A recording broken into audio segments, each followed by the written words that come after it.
Hello everyone, here we are going to talk about project part 1. Myself Bhuvaneeshwari and Gabriel has done this project together. About part 1 of this project, the project is mainly about registered user can post a question, and for the question somebody can give the existing URL and with tags, title, and we can review. But the project one talks about like new user can register, already user a registered user can log in, and if it is a root user, root user should get a button, special button, initialize database, so the existing tables will be dropped and created, and sample records will be inserted into the tables, and any duplicate username should be detected and password mismatch should be detected. While registering new user, the password and confirm password should be um, uh, uh, uh, identified. Okay, so first let's go to Eclipse. So this is my script. So what I will do is run it in here, so this way it's better. So this is the first page, house renovation login. So new user can log in here, and existing user can log in here. So what I will do is I will log in as an existing user.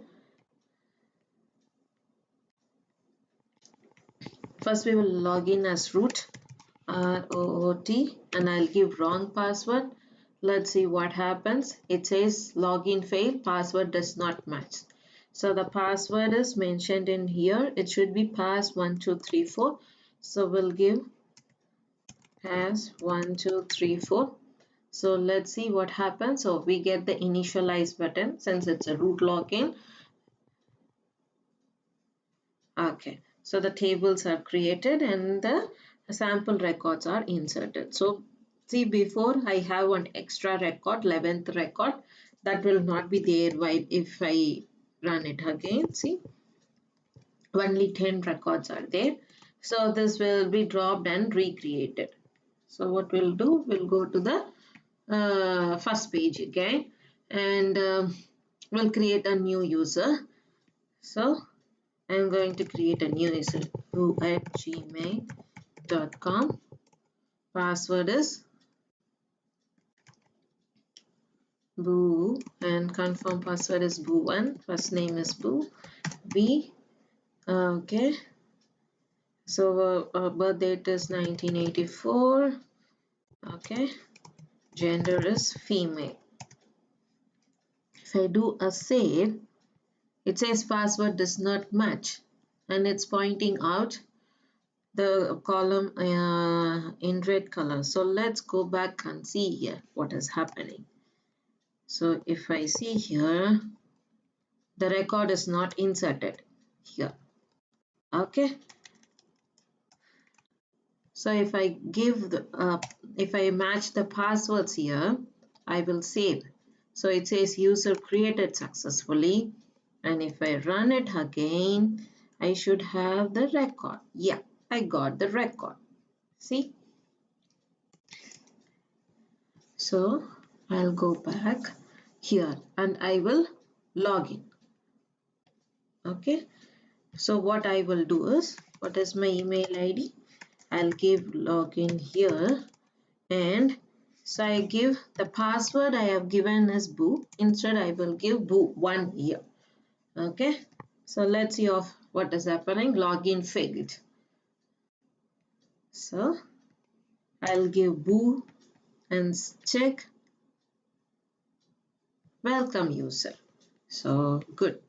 So everything is working. So I'll create a new user. So the next test case is creating a new user, creating an existing user, and try what is happening. So I already created bhu@gmail.com. Let's see what is happening. I'll give this one, and I'll give different one, female. Let's see what is happening. See, it says user already exists. and it will not be inserted into the table.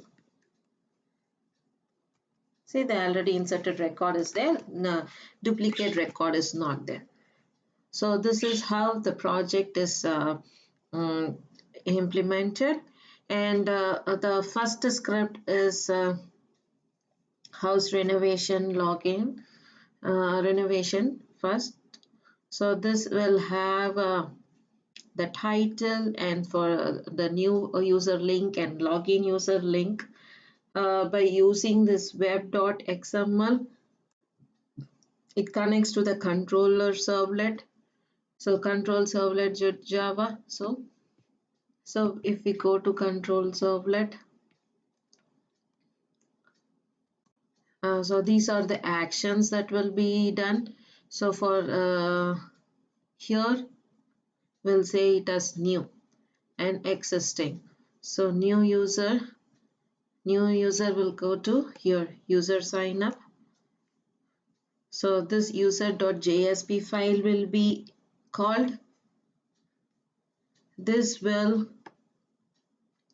get all the this will get all the information from the user, like user, password, first name, confirm password, first name, last name, date of birth, gender, and this is the save button, submit button. The point here is we have created this for getting the error message. So you saw like user already exists in here. So this error message will be captured in here, and the control servlet will pass that error message that is from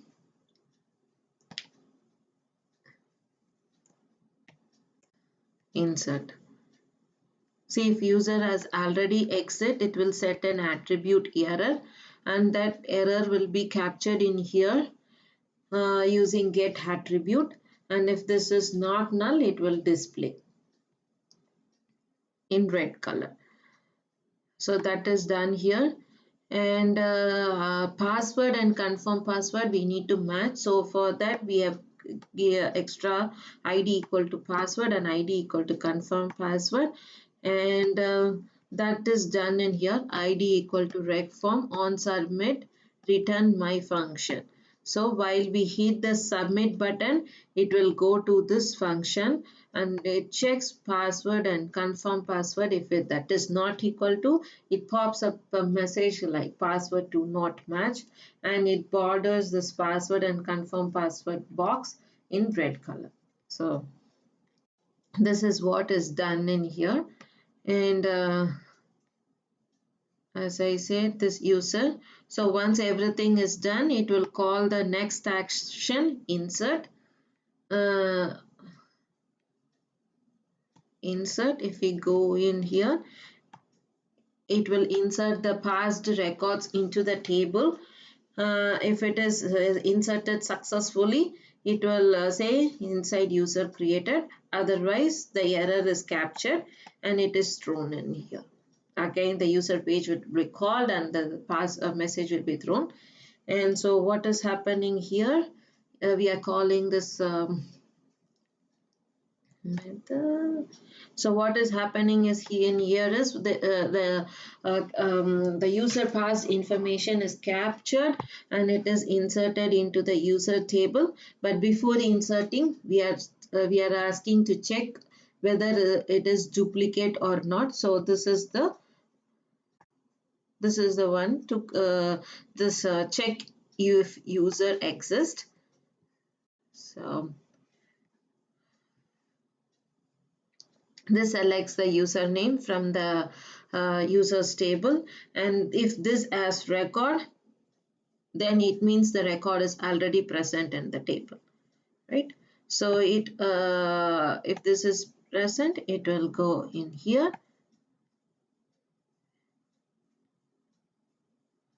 Okay, so if this is not true, that is if it doesn't have any record, it will insert it, otherwise it shows duplicate user. Okay, and so once the record is inserted, it shows user created page, that is welcome user. User created successfully. I'm sorry. This is user created successfully page.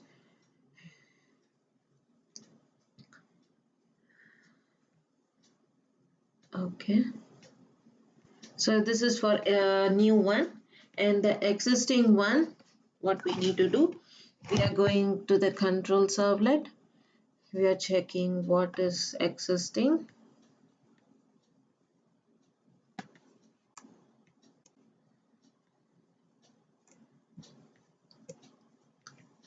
It calls existing user.jsp.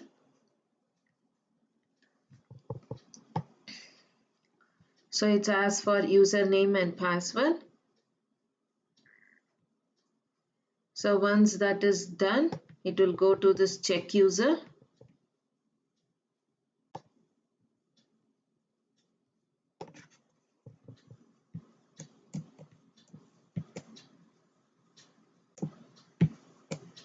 Okay, check user. It will get these and it will go to this Java class. Here we'll go to this match. So if it is a user login, it will go to root login page. So before that we need to match whether the record is already there or not.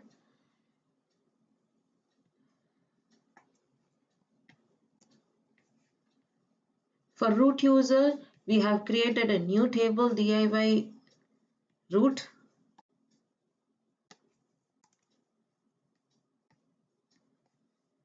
Because the initialize button should drop this existing table and recreate it. So the root user, the root user record should not be lost. So that is the reason we have created a new table with just root user name and password. So it checks whether the username is present in that table and is present in this table. We can create create however we want. We can hard code it, but this is how we created it so that the database will have the password, and if anyone wants to change the password later on, it can be easily done with the database in the back end. No need to touch the script, no need to search where it is, and we no need to change the script. So that is the reason we have given it in here. And so it will go and fetch the query, and it will check for the password. If the returned query and the passed password, if the matches, that is the password that we get from here and the passed password while entering this one. This password and the MySQL password, database password matches, then it will go back. Otherwise it will return false. If it matches, it will return true. If it doesn't matches, it will throw an error. Return password does not match. Okay. And so based on that, root login will be called and welcome user. So once it is inserted, we will have the welcome user page. And once it is root login, we will have this root login page with initialize button. This initialize will drop tables, create the tables and insert all the records. That will be explained later by Gabriel. Thank you guys. Thank you for watching our video. Alright, like Boone has said, I'm going to be talking a little bit about how the root login ends up working out. So in the root login, if you run that on the server,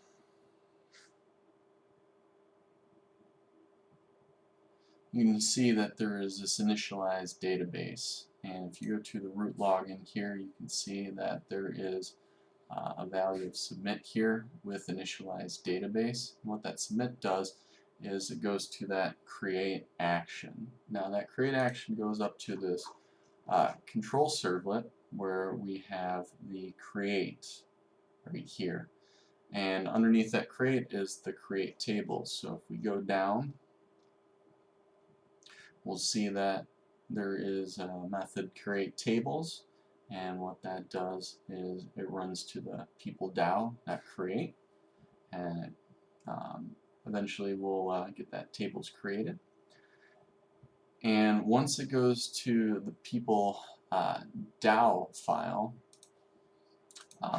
and it goes to this people DAO.create. So if we go over to this people DAO, we can see that there is create right here. So what this is going to do is going to drop all of our tables, and then it's going to create all of our tables. So we have create table, users, question, tag word, describes, post keys, post question, video, links, as well as post video and reviews, then user favorite video. So we created all of our table, and then per the assignment we needed to insert into these tables some realistic tuples. So what we did was just some simple insert into statements, and you can see for users there's user ID, username, gender, first name, last name, so on and so forth. So we put in some values. User 1 is John, male, his gender is male, his first name is John, last name Smith, his password, his date of birth, or even like for post questions, since that was a relationship, we had the user ID 1, the question ID 1, which if you go back into question, there was the question ID 1, so those are relating to each other. And in addition, we have links, post video, reviews. So you can see that these are all statements, and then we have SQL 1 all the way up through SQL 21. So it basically runs through all these SQL statements to create all the tables and fill them in. So if we go back into the root login, so we see what's going on in the peopleDAO.java file. It's going to create all the tables and insert values into those tables. So if we go in the root login, we initialize the database. We see a table is created successfully. And then what we'll do is we'll just go into MySQL Workbench and take a peek at what's going on. So one of the tables was users, and we can see that users were in fact inserted into our database. You can see user 1 is John. If you go back to Clips and peopleDAO, so insert users, user 1 is John, and you can see that this information corresponds to here. Same as if we look at another one, if we want to look at video, for instance, we can see fast.com, and if we select from video, we can see that there is URL, video title, the description, and the posted date, as well as the ID of who posted the video. So at that point, this explains how everything gets built out and how everything is inserted. Appreciate you watching mine and Buna's video about our project part 1.